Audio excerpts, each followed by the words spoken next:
Assalamualaikum warahmatullahi wabarakatuh. Jumpa lagi dengan saya Andi Primawan. Kali ini kita bakal bahas tentang Nest.js, sebuah framework yang sangat bagus untuk membuat aplikasi yang maintainable dan juga enterprise grade. Dan juga kita akan bahas tentang Prisma ya. Nah, langsung saja saya akan tampilkan sebuah blog post ya. Ini di blog saya sendiri. Judulnya adalah Supercharge Your Nest.js API with Prisma Type-Safe Database Magic. Nah, jadi buat teman-teman ya, mungkin biasanya kalau kita baca tulis database MySQL dan juga PostgreSQL ya. Kadang-kadang mungkin teman-teman itu bakal nulis SQL query-nya secara manual di dalam kode itu ya. Jadi misalkan select bla bla bla from tabel apa gitu ya. Terus where filteringnya apa, atau juga kalau kita melakukan insert, insert into tabel apa, terus kolomnya apa saja, value-nya apa saja. Nah nah itu kadang-kadang kalau kita nulis query seperti itu manual ya, kadang, bisa jadi saat kita mengubah migration file, nah itu database modelnya belum kita ubah gitu ya, atau sebaliknya kita ubah database modelnya, tapi kita belum bikin database skema migration-nya. Nah, itu kadang ya ada aja masalah kayak gitu ya. Nah, kadang-kadang kalau kelamaan itu ya kita bisa capek juga ya, guys, ya. Kalau timnya udah besar, terus banyak banget nih kode yang kita ubah gitu kan. Kadang-kadang pas kita mau, develop, mau kerja, kok ini error gitu ya. Oh, ternyata anak engineer lain itu nambahin kolom baru, tabel baru, dan itu belum ada di lokal laptop kita. Nah, dengan menggunakan Prisma, Prisma itu adalah library yang membawa, full end-to-end type safety ya, sampai ke level database gitu, guys.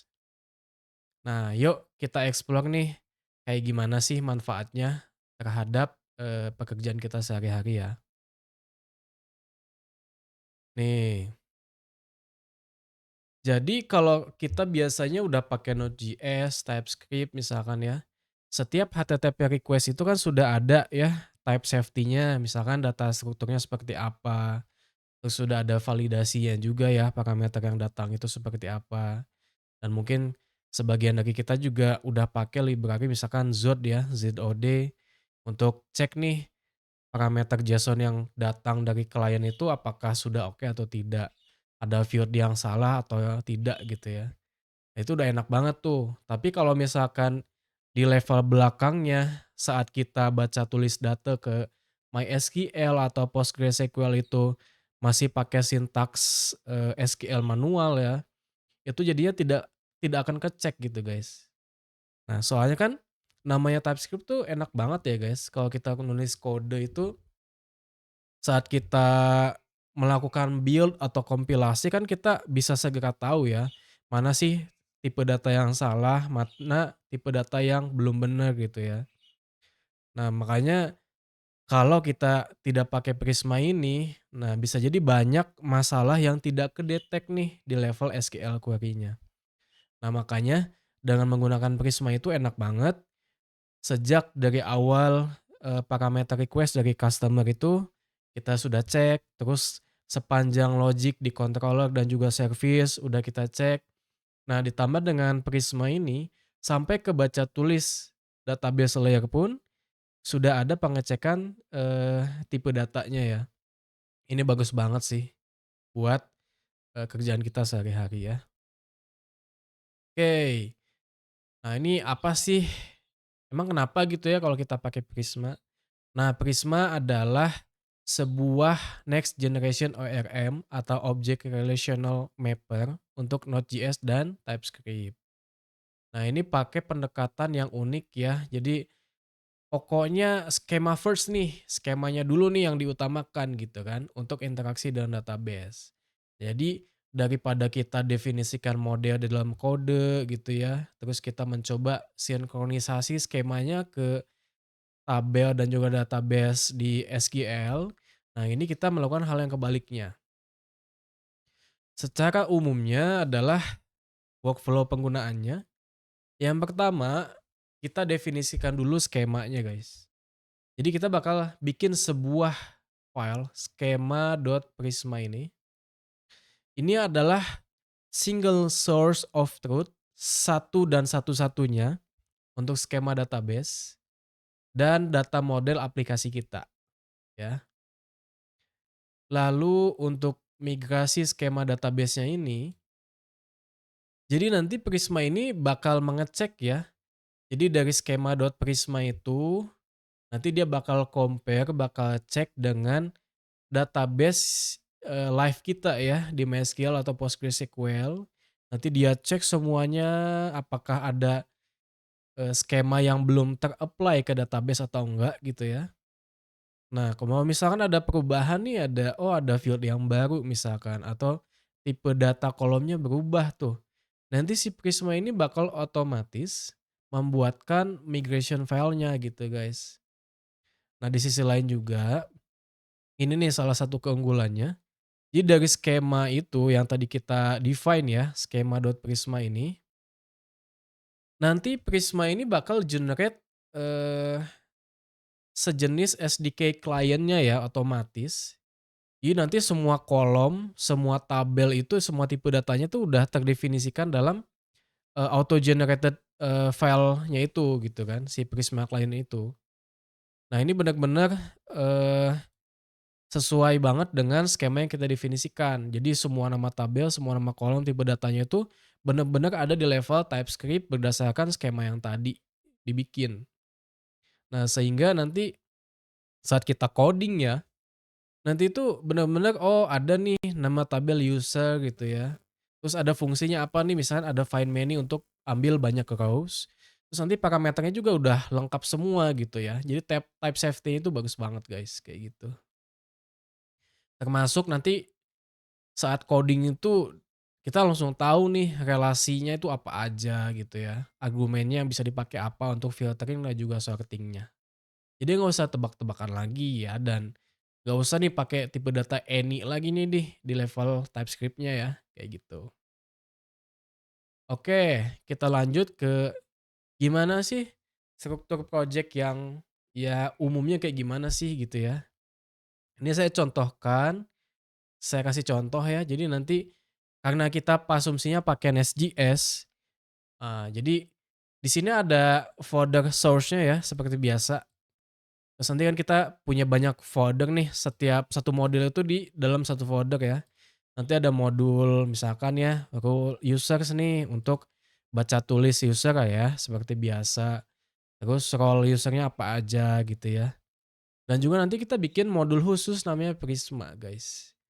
Nah, kenapa kita bikin modul Prisma ini? Supaya nanti kita bisa inject modul Prisma ini ke berbagai modul yang lain gitu. Ya seperti biasa masing-masing, misalkan di modul user ya, nanti kita punya controllernya apa, ada file service-nya juga, dan juga file modul untuk definisikan modul dan mengatur dependency injection nanti. Oke, tidak usah nunggu lama-lama, kita tunjukkan. Nah, jadi seperti biasa yang pertama guys, install dulu ya Prisma client-nya. Dan juga untuk di laptop kita, mode development, tambahkan juga Prisma CLI-nya, sehingga nanti kita bisa execute beberapa komen di laptop kita. Baik, karena kita asumsikan ini adalah sebuah project yang fresh, kita lakukan inisialisasi dulu dengan komen npx prisma init ya. Jadi nanti dengan komen tersebut kita bakal punya file schema.prisma ya, kayak gitu. Nah, untuk database-nya sendiri bebas teman-teman, kalian biasanya pakai PostgreSQL atau MySQL terserah. Si Prisma ini bisa handle keduanya dengan baik, insya Allah. Nah, nanti kita definisikan nih, nanti dari skema itu kita mau generate kodenya, type safety-nya apa ya guys. Nah, kita pilih yang Prisma Client JS. Terus nanti output file TypeScript-nya mau disimpan di mana? Oh, kita pengennya di sini ya, src generated Prisma. Nanti bakal otomatis nih keluar kode TypeScript-nya gitu ya. Nah untuk, blog post ini saya menggunakan PostgreSQL, tapi kalau teman-teman mau pakai MySQL bebas ya, tinggal diubah saja. Oke, kita mulai ya. Yang pertama, demo yang satu adalah kita membuat data model role dan user. Ini biasanya teman-teman biasanya ya bakal implement ini karena biasanya aplikasi kan kita ada RBAC ya, role based access control. Jadi kita perlu invisikan ada role apa saja dan usernya apa saja. Baik, ini adalah contoh isi dari skema.prisma ya guys. Nah ini yang pertama adalah data model skemanya ya, role. Nah, ini saya contohkan ada field ID, ID-nya adalah pakai UUID versi 7. Terus ada nama role-nya apa, itu kolomnya variable character 100 ya, description, permission, dan standar ada kolom created at, updated at gitu ya. Lalu juga di sini ada field users nih. Oh users ini berarti array user ya. Ini user mana saja yang menggunakan role ini. Lalu selanjutnya ada model user. Nah, user ini sama ya, ada kolom ID, email, password, name, sini role ID-nya apa, terus ada kolom is active, boolean, true atau false, dan sebagainya. Di sini dalam kasus ini karena role ID ini tipenya string ya, jadi satu user itu diasumsikan hanya satu role ya guys ya. Tapi kalau kalian pengennya satu user bisa banyak role ya kalian sesuaikan aja ya, sesuai dengan kebutuhan kalian. Oke, demo yang kedua adalah melakukan, kode generation dan, menerapkan skema migration ya. Oke, karena tadi kita sudah mengubah, definisi skema data kita, kita bikin, skema migration filenya ya. Komennya adalah npx prisma migrate dev, terus kasih namanya apa. Ini bebas kalian nama migrationnya apa, yang penting bisa menggambarkan, apa di dalamnya ya. Karena kalau kita kerja dalam tim itu lebih oke nih. Jadi, oh dan kalau nama-nama filenya bisa kebaca, orang bisa cepat ngerti gitu. Nah setelah itu nanti kalian, bakal menemukan di dalam folder Prisma itu ada folder migration, nanti ada file SQL-nya tuh muncul gitu ya. Nah kalau misalkan Postgre dan MySQL itu nanti sintaksnya kemungkinan ada perbedaan sedikit gitu ya. Jadi si Prisma itu bakal di-tag, oh kalau kita pakai Postgre skema SQL-nya kayak gini. Kalau MySQL mungkin ada beberapa perbedaan, disesuaikan dengan database engine-nya kayak gitu. Nah untuk menerapkan, skema migration-nya, nah kalau di lokal ya, dalam mode development itu bakal otomatis, ter-apply gitu ya, bakal otomatis di skemanya bakal di-apply. Tapi kalau di dalam non development, misalnya production, ini memang kita harus execute manual, npx prisma migrate deploy, gitu guys. Oke lanjut ya, yang ketiga adalah Nest.js Prisma service-nya. Nah, kalau tadi kan baru Prismanya doang nih gitu ya. Nah, karena kita pakainya Nest.js gitu ya.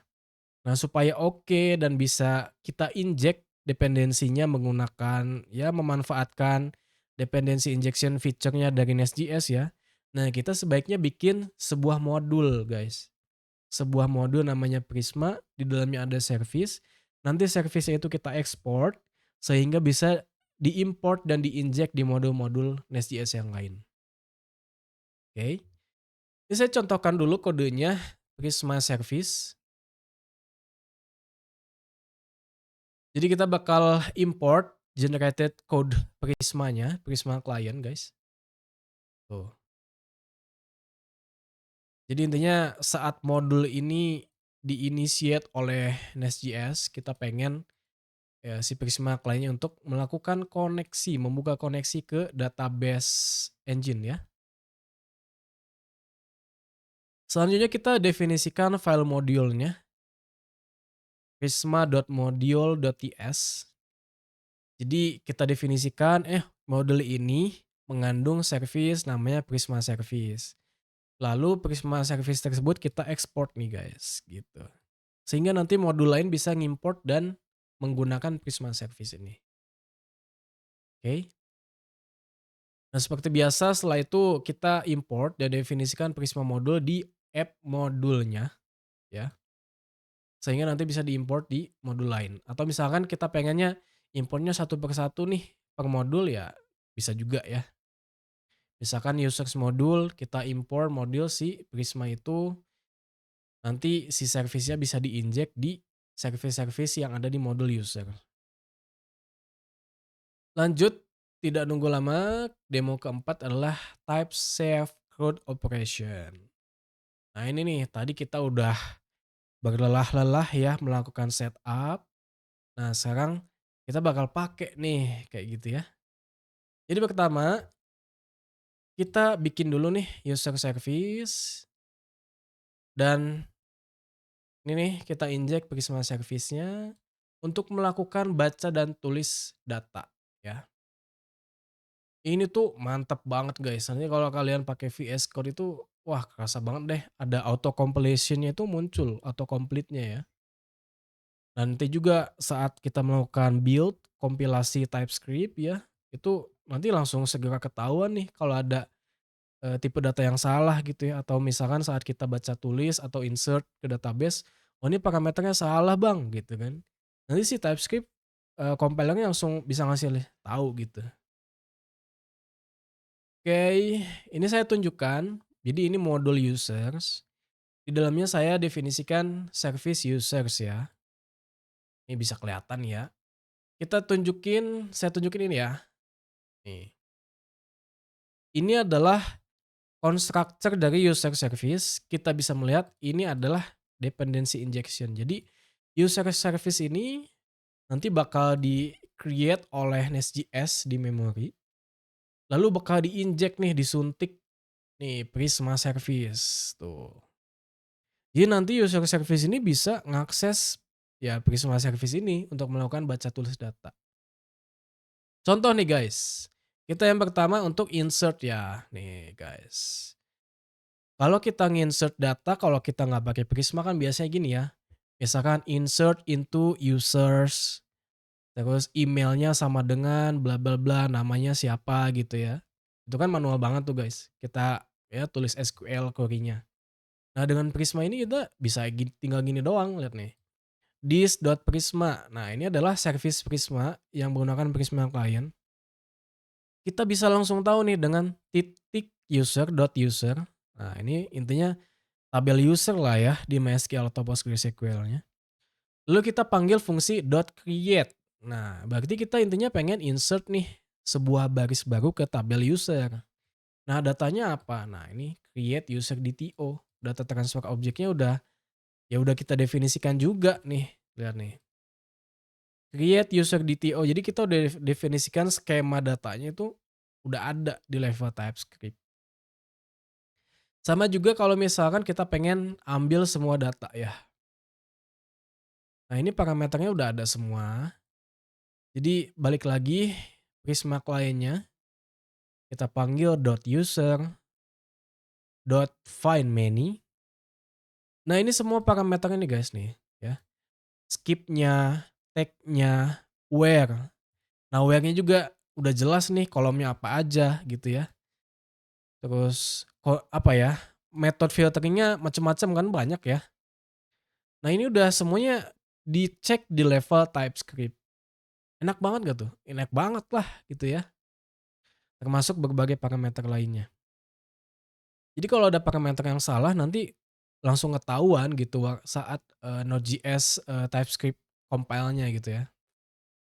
Termasuk kalau kita cuma find one, ambil satu baris doang ya. Termasuk update gitu. Ini semuanya sudah dilakukan pengecekan di level kompilasi TypeScript, kayak gitu. Sip ya? Nah, simpulannya apa ya? Menghubungkan Nest.js dan Prisma itu ya bukan iseng-iseng doang gitu ya, nambah library doang gitu ya. Tapi ini benar-benar apa ya, sebuah improvement yang sangat fundamental untuk reliability dan developer experience untuk back end dan juga full stack ya guys ya. Nah, keuntungannya apa? Keuntungannya adalah end to end type safety. Jadi kita nggak akan apa ya, dapat lagi silent undefined is not a function gitu ya. Karena perbedaan skema dan data model dan juga kita mendapatkan single source of truth, benar-benar cuma satu file untuk sumber kebenaran struktur data, yaitu adalah skema.prisma. Terus enak juga nih dari skema.prisma itu langsung kita bisa generate migration filenya seperti apa, nggak usah ketik manual lagi. Dan juga langsung kita bisa generate Prisma client-nya dengan type safety-nya ya. Jadi kita nggak usah definisi manual lagi gitu ya. Database client connection-nya kayak gimana. Ini udah enak banget. Dan semua juga apa ya, nggak usah ketik-ketik SQL query manual lagi guys. Enak nih, jadi bisa gampang dibaca, terus query-nya juga maintainable gitu ya. Oke, kalau kalian pengen cek langsung kodenya, ini ya di paling bawah blog post ini saya sudah cantumkan linknya. Jadi di GitHub kalian bisa cek langsung ya di sini GitHub organization-nya, terus nama reponya ini. Ini bisa kalian cek langsung lah di sini semua kodenya. Ini kodenya bisa di-compare dan bisa jalan. Ya skema Prisma-nya kayak gimana. Terus juga penggunaan di Nest.js-nya kayak gimana gitu ya. Contoh ini kan daftar mode di Nest.js. Kita cek misalkan model user. Nah ini service user ya. Nih, service user itu kita injek Prisma kayak gini. Nah, sehingga nanti kita bisa menggunakan Prisma client-nya di service user ini. Kayak gitu. Ya, itulah kurang lebih ini saya tunjukin juga contoh migration SQL yang di-generate oleh Prisma-nya. Enak banget nih, kita nggak usah ketik-ketik manual lagi gitu ya. Tuh, ya. Ini contoh nih kita pengen insert data ke tabel user gitu ya. Ini semuanya udah komplit banget lah kayak gitu. Enak lah pokoknya. Mantap buat kerja tim ya. Oke, gitu aja kurang lebih kita sudah bahas tentang penggunaan Prisma di Nest.js gitu ya. Semoga ada manfaat ya. Jumpa lagi di video saya lain waktu. Assalamualaikum warahmatullahi wabarakatuh.